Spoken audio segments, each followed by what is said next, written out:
we are going to continue from where we stopped.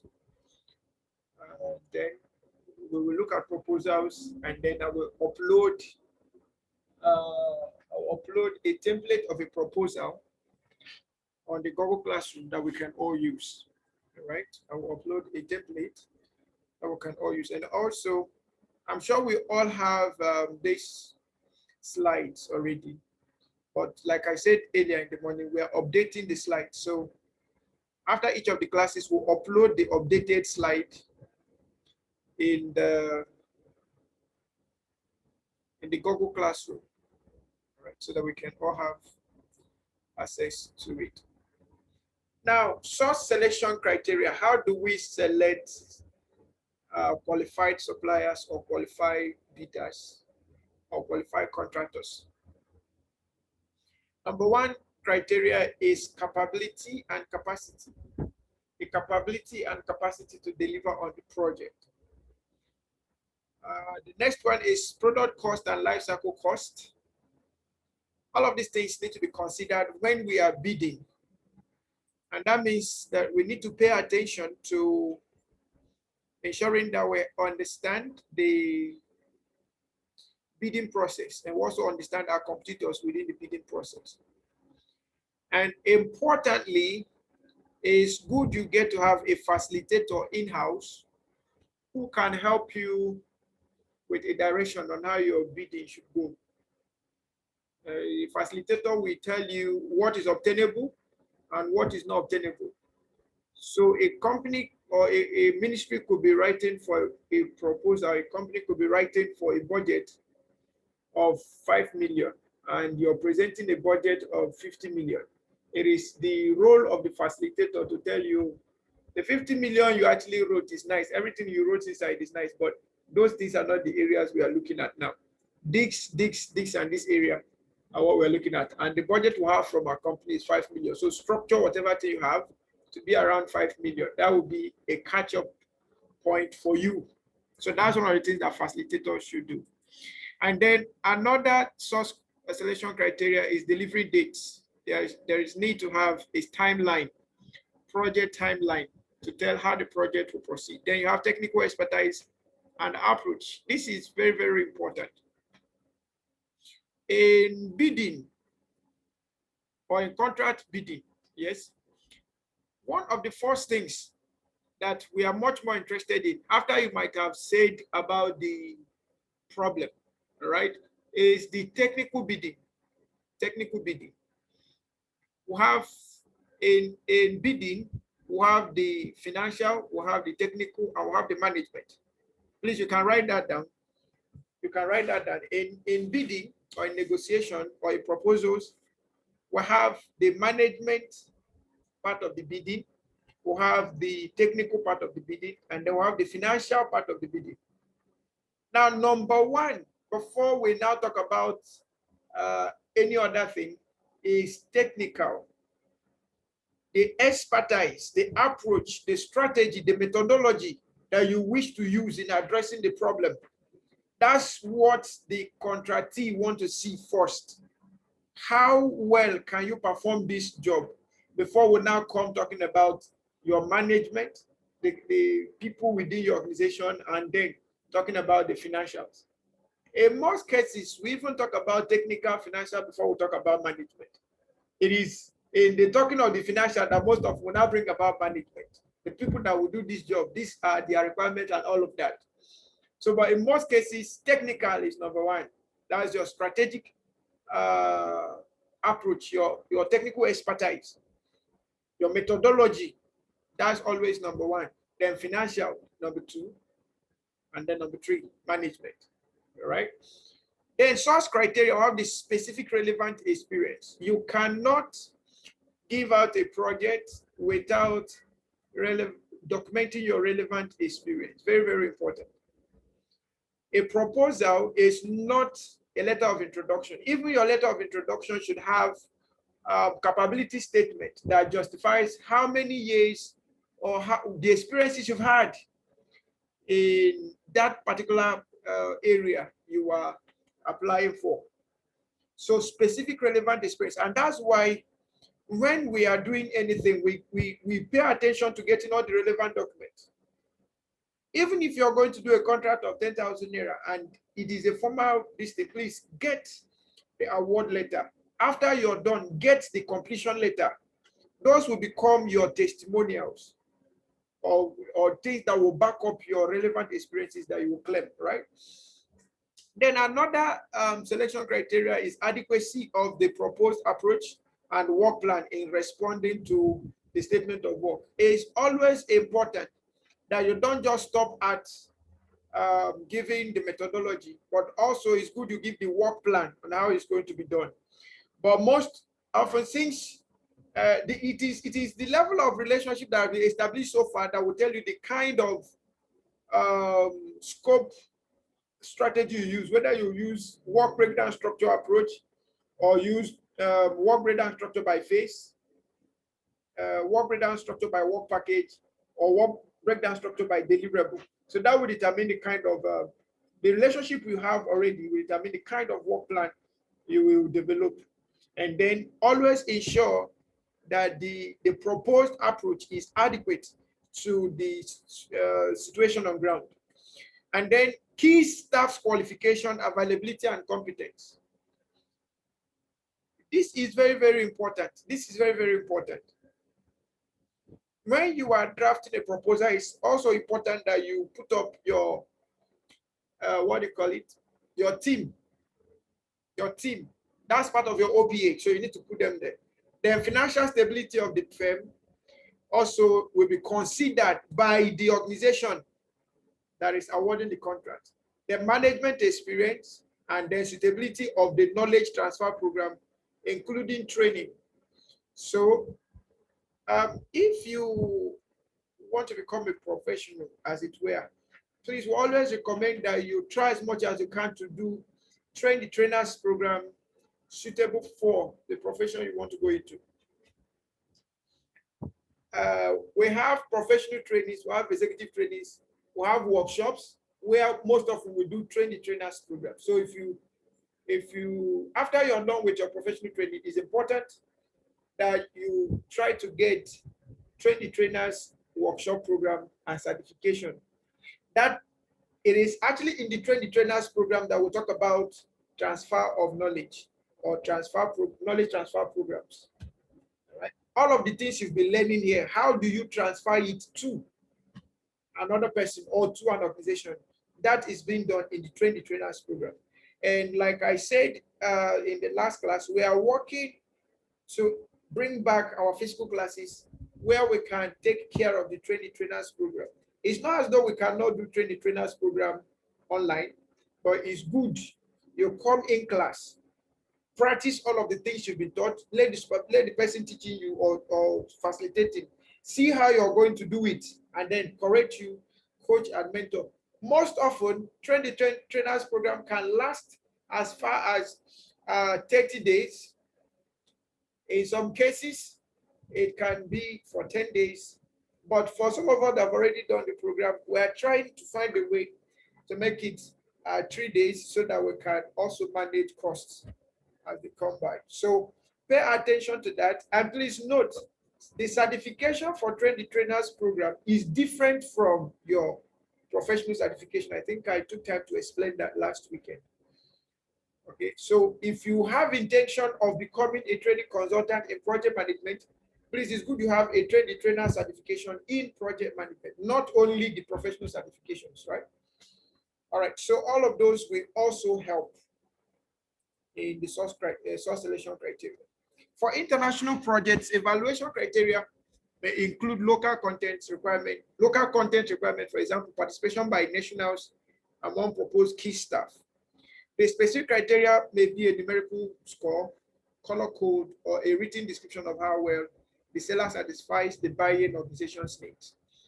The criteria will be part of a weighing system that can be used to select single seller that will be asked to sign a contract and establish a negotiating sequence by ranking all proposals by the weighted evaluation scores assigned to each proposal. And this is also very, very important. When we are writing proposals, the evaluators score each proposal. So if we're requesting for a proposal for procurement of maybe coronavirus palliatives, COVID-19 palliatives, and 500 people submitted, and we only needed 36 people, all right?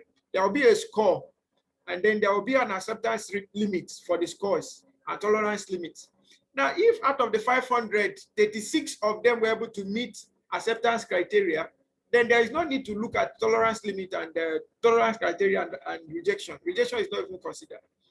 Now, if every one of them gets to meet the acceptance criteria, then there is need to call for what we call bidders conference or contractors conference, so that we can now hear from the people and then know what to do. We have dealt with the first process of project plan procurement. Now, the second process is now conducting the procurement, conducting the procurement. Conduct procurement is the process of obtaining seller responses, selecting a seller, and awarding a contract. The key benefit of this process is that it selects a qualified seller and implements the legal agreement for delivery. The end results of the process are the established agreements, including formal contracts. This process is performed periodically throughout the project as needed.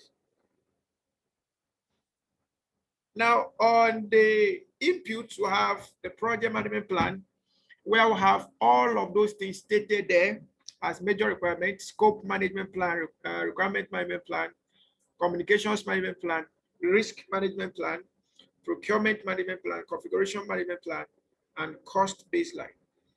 And then we have the project document, where we look at the lessons learned register, project schedule, requirements documentation, risk register, and stakeholder register.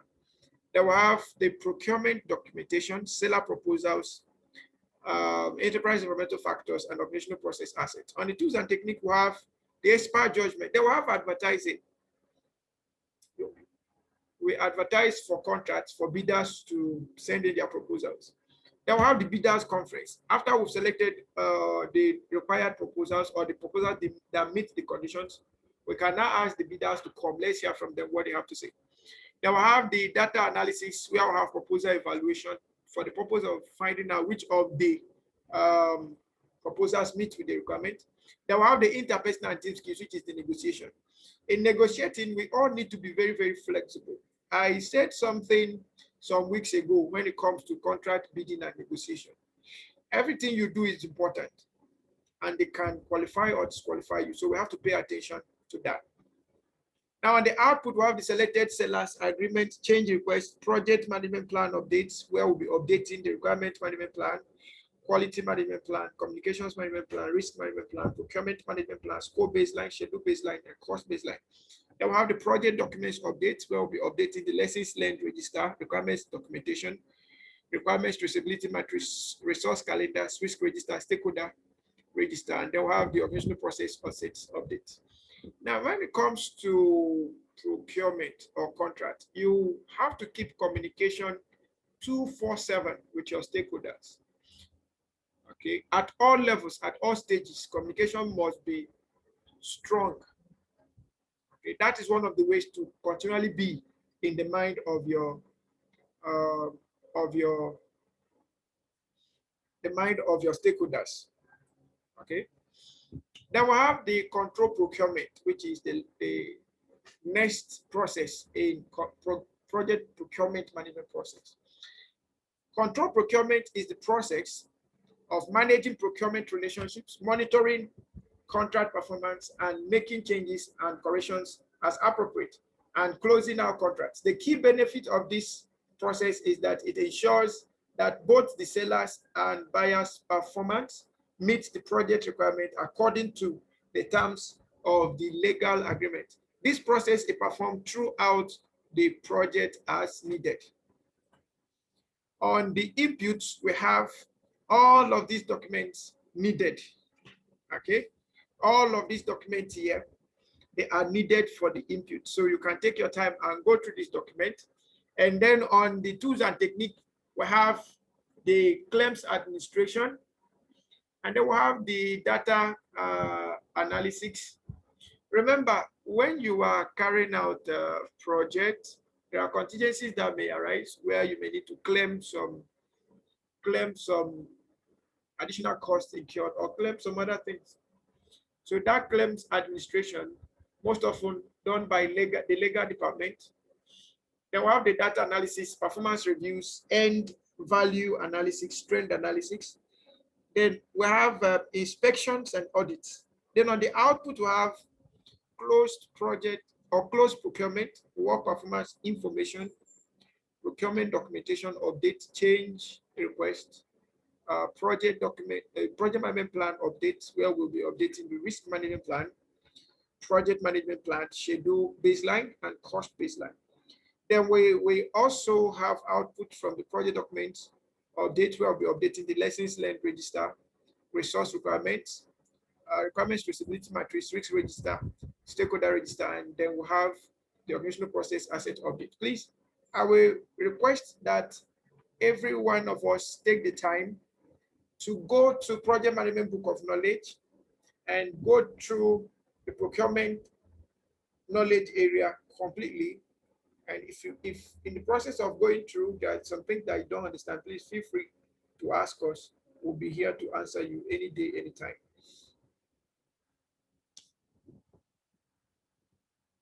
Both the buyer and the seller administer the procurement contract for similar purposes. Each is required to ensure that both parties meet their contractual obligations and their own legal rights are protected.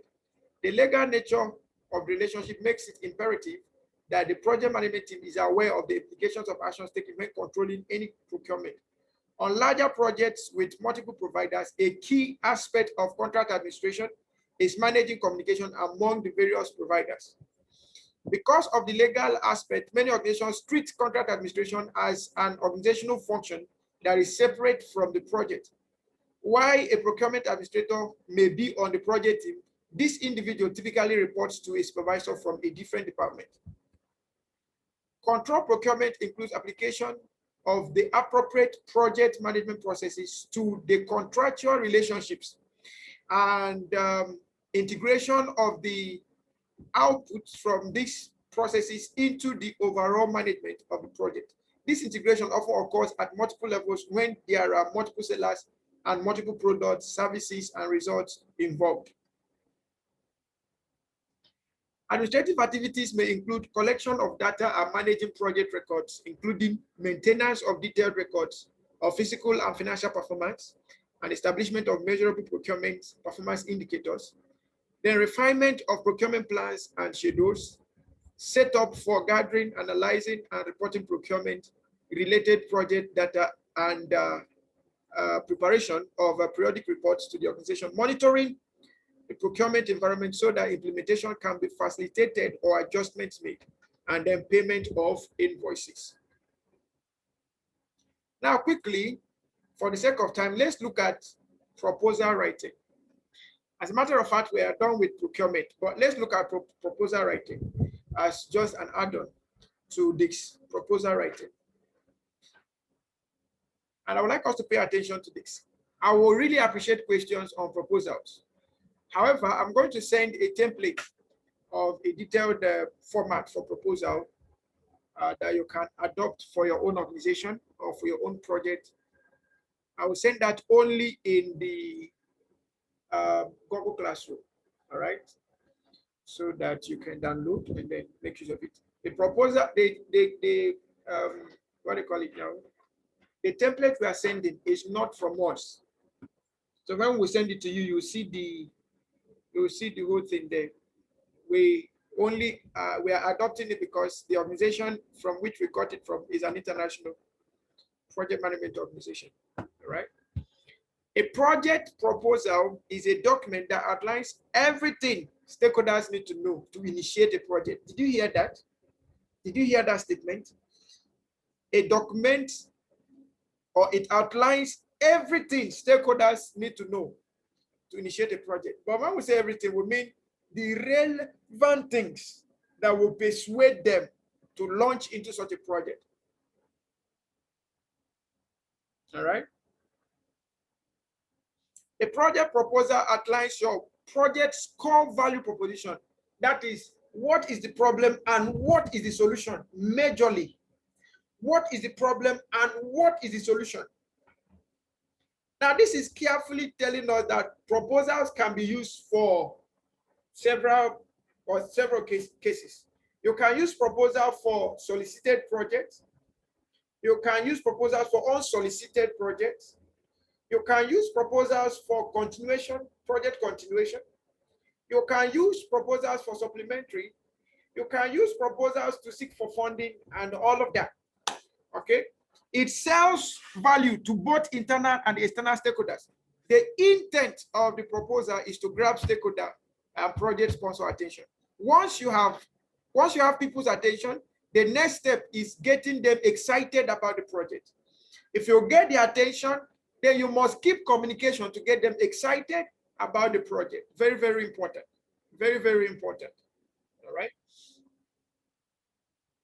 Designing a project proposal continued. Getting in the heads of the people you are writing the proposal for is vital. You need to think like the project stakeholders to deliver a proposal which meets their needs. So you have to put yourself in their shoes and then write to them as though you are writing to yourself.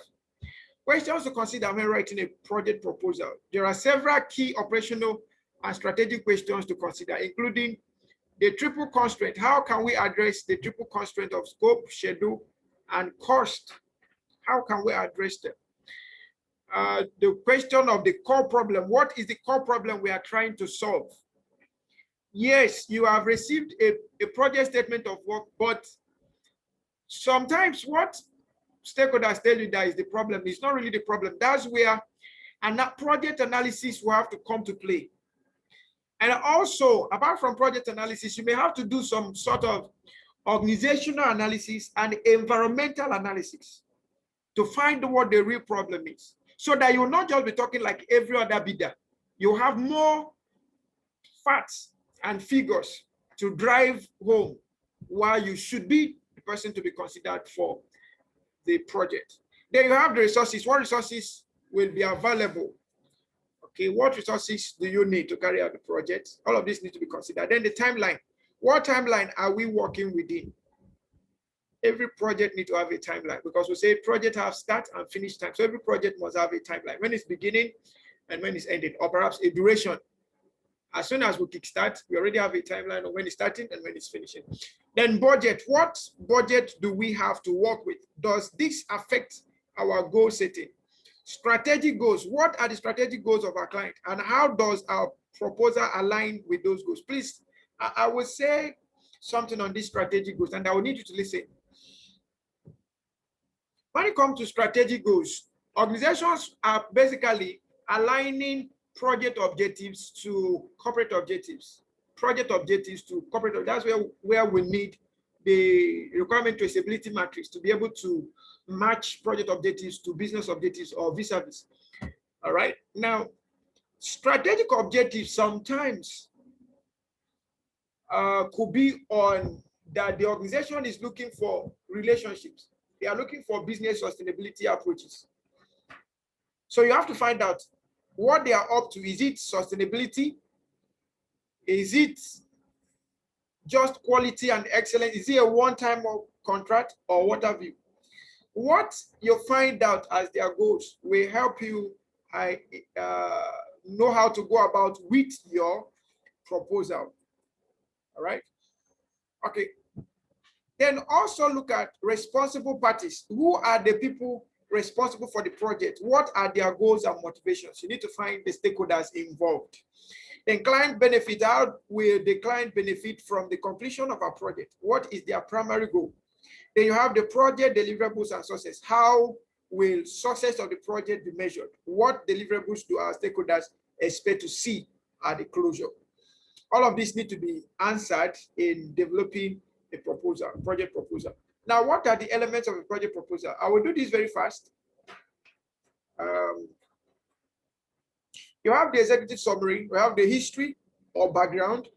That's your company history or your company background. That's why we talk about profile. Then you have the requirements, you have the solution, authorization, and then you talk about the appendix. Appendix, the necessary document that need to be attached. Quickly, an executive summary captures the attention of your audience. The goal is to get them excited about the project you are proposing. It is essentially the elevator pitch for the project. It should be short and to the point. The summary should be descriptive and paint a picture of what success looks like for the client. Most importantly, it should motivate the client. After all, the goal is getting them to sign on the dotted lines to get the project moving. So you need to have a very good skill of storytelling when developing proposals, and that storytelling comes more on the aspect of executive summary.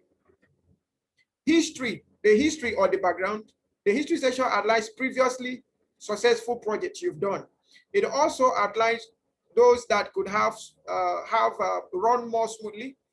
It also outlines those that could have run more smoothly. By doing so, this section establishes precedents, namely how the next project can be more effective using information from previous project. That's what we talk about, lessons learned from project. Then we have requirements. Requirements are the items, materials, and resources needed for the project. This section should cover both internal and external needs. You have solution. The solution section addresses how your project will solve the client's problem. Accordingly, this section includes any project management technique, skills, and procedures your team will use to work efficiently. Now you have the project authorization. This section covers who the decision makers are on the project team. It also covers which stakeholders have sign-off authority on the client side. So you have two sides, MDCEO, and then you have the stakeholders side to sign. All right, that's the authorization page. Then the appendix, information not included in the project proposal is part of the appendix, is where many of the more interesting details of a project are located. Also, it is where team members and stakeholders can do deep dive to learn more. So all of those documentations we've been talking about, you can bring them in the appendix. Now, types of project proposals as we round up, we have the solicited, just as the name implies, the unsolicited. Then you have the continuation. You also have renewal proposals where you have to seek for maybe additional support after a project is completed, or you have the supplemental proposal where there are changes in proposed project scope, budget, or schedule that you want to be supplemented. Now, steps to writing a project proposal. Number one, define the problem. Number two, present your solution. Number three, define your deliverables and success criteria. Number four, state your plan or approach. Number five, outline your project schedule and budget. Then tie it all together, edit, proofread before you send. Always try to use an external source to proofread, edit, use a professional, use a grammarian, use all usable to proofread before you send. All right, please, in case this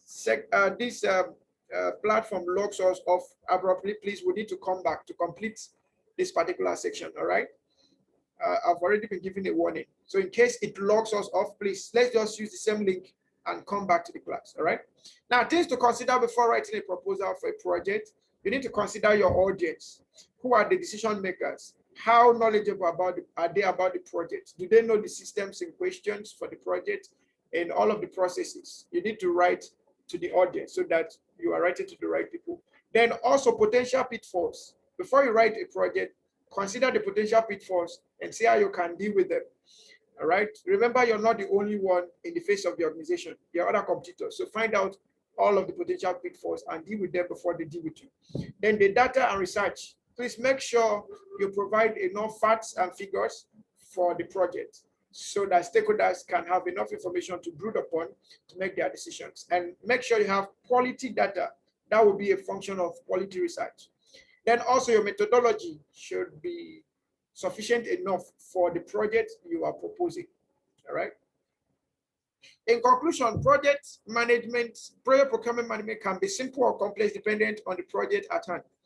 Project managers should have good knowledge of project procurement management processes. To ensure enhanced knowledge, project team members should be given regular training, should be giving regular training on procurement and contract management. And this is where we are going to call it a timeout. Now, if you have a question, you can go ahead and ask me. I have 3 minutes remaining, but in the 3 minutes, I am going to share what we have. I'm going to give us what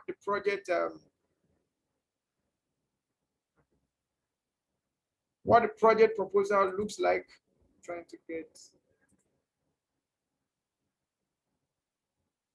just a table of contents on what we could be looking at.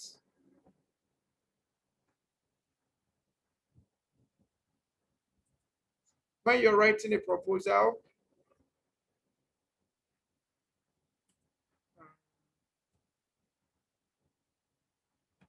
so I'm trying to get something.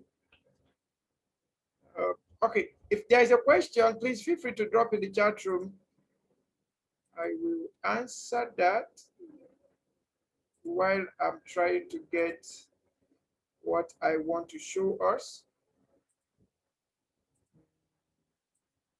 Okay, so from my screen, you could see what I'm sharing there. So this is a template guide. On the table of contents, you have your executive summary, your background. Your background should contain your history, provision of the requirements, all of those, all of the requirements you've met, provide them. Then the solution. Then you have the proposal itself, the vision and goals of the project, deliverables expected, time frame for the project, resources, budget, ownership of the project, reporting, project reporting, risks and issues, implications, success criteria, authorization. Then you have your appendix. So this is just a template of what we'll be looking at. So this is about 12 pages, and we are going to send that to the chat room, the Google Classroom, all right? Okay, thank you so much. Now, if there is any question for me, please, can we go ahead and ask? Our next class will be on project stakeholder management. And yes, project stakeholder management. And that will be the last class. So next week will be our last class. And during our revision, we'll have another class after next week. So we'll have a revision, and the other interesting things we'll look at in revision before we go for exam. Please, after June 30th, right? After June 30th, please, we will not be expecting anybody to be paying for manuals afterwards. Okay, after June 30th, what we are now expecting is examination. So even if you want to pay for manuals, we're expecting you should pay for manual and examination at the same time. All right? Okay, thank you so much, and God bless you, really good. Now, we are going to have a take-home assignment, and the take-home assignment is to identify any project of your choice and develop a proposal on it. Submit your answers in the Google Classroom. Choose any project of your choice